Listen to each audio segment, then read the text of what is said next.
del informe que ha presentado el Consejo Económico y Social sobre el tamaño de las empresas, que nosotros consideramos del Grupo Parlamentario Vox, que el tamaño de la empresa canaria, pues hay mucha pyme, mucho autónomo, pero hay pocas empresas grandes, que son las que realmente, las que pueden generar economías de escala y las que pueden llevar un poco a revertir esa situación de déficit comercial tan grande, que estamos hablando de 18.709 millones de euros de déficit comercial. Obviamente, creer que vamos a cambiar lo que es la estructura del PIB y que vamos a llegar a un 20% del peso de la industria, digamos que es bastante, por no decirlo de una manera, ficticio, ¿no? Porque el peso del turismo pues, es muy claro en Canarias. También buscar economía de escala con el crecimiento de las empresas. Hay que tener en cuenta que las empresas pequeñas, o sea, las pymes, se adaptan mejor a los cambios del mercado, pero a nadie se le escapa que el tamaño de la empresa es fundamental a la hora de competir y a la hora de producir, de incrementar la competitividad y la productividad. También comentar una cosa del informe que nos chocó bastante, es que, no sé si se fijaron ustedes en el informe, que Canarias tiene más empresas que el País Vasco. O sea, es algo que choca a priori, ¿no? Y eso es por el tamaño de las empresas. El País Vasco sí tiene una estructura en el PIB donde la industria pesa más de un 20 y pico % frente al poco más del 10% que llega en Canarias. En Canarias estamos teniendo la oportunidad ahora mismo del tema de las tierras raras, que sí que podría dar a una industria potente, extractiva y de investigación en este tipo de aspectos que ahora mismo están pues, bastante limitados en Canarias. Empresas extractivas fuertes, grandes, que tengan un peso, ¿por qué no?, europeo, incluso mundial. Pero vemos cómo le estamos dando la espalda a la investigación y explotación de las tierras raras que están ahí. Recordemos más de, me parece, son 10 kilos por tonelada, que es una barbaridad frente a otras tierras raras, otra proporción que hay en el resto de Europa. La importancia de la economía azul, donde también podemos incrementar el peso del tamaño de las empresas, ¿no?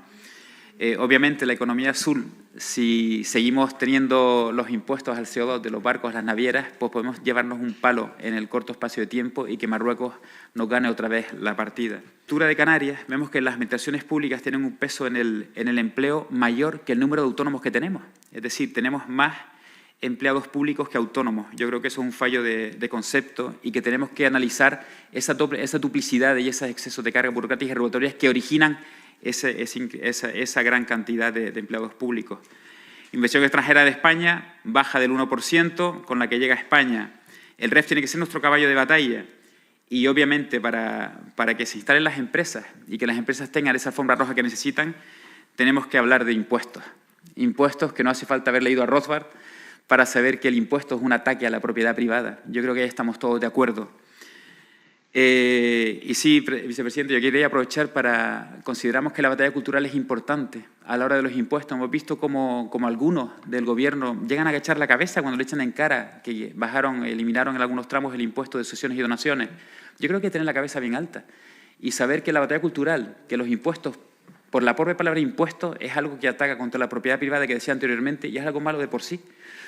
Obviamente, reducir impuestos significa ajustar las administraciones públicas. Por ejemplo, como ¿por qué no?, eliminar el resto de impuestos de sucesiones y donaciones, no solo de primer grupo, sino al resto. Impuestos del patrimonio, por ejemplo, son impuestos totalmente injustos. Si hay impuestos injustos, estos son los que se llevan la palma. Vemos que son esos bienes que se gravan, han pasado ya por cuando se les grava a la hora de obtenerlos, la renta, el IRPF, cuando se transmite, transmisiones patrimoniales, cuando se mantiene el IBI, o por ejemplo imputación de renta. Si uno tiene una vivienda que no alquila porque no quiere, tiene una imputación de renta que está en el impuesto de la renta de personas físicas.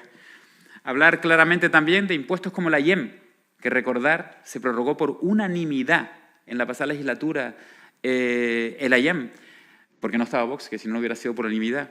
Recordemos que es un impuesto que al final pagan los consumidores finales y que no ha tenido el efecto que tenían los productores canarios.